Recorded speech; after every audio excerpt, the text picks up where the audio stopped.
Դա չիմացակ ժողովուրդ ջան, երեք Նիկոլ Փաշինյանը իր բերանով հայտարարեց, որ Հայաստանում հայ բնակչությունը չի գերազանցել 90%-ից, այսինքն 90%-ն է եղել բնակչության հայ, ոչ թե 99, 100, ինչ որ ռեալում կա էլի, այդ ինչ է նշանակում ու ինչի համար երեք այդենց հայտարարություններ արեց, այսինքն եթե 90% է իր ասելով, այսինքն 10%-ը չէ հայ չեն եղել,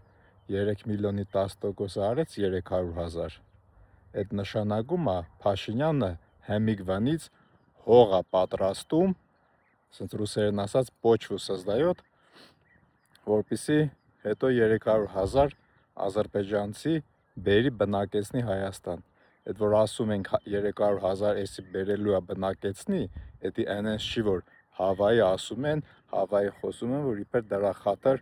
չեթան բանանն էլ նորից Փաշինյան ընտրեն, էդի ռեալ է ու Փաշինյանը երեք իր բերանով էդի արդեն ասում է, ուղղակի նամյոկներով ասում, ոչ թե պրյամոյ, իսկ մենք հայ ազգը խելացի մարդ է կարա նամյոկներից հետևություններ անի, так что մի հատ էլ այս մասին մտածեք ու տեսեք ինչ հետևություն եք անում։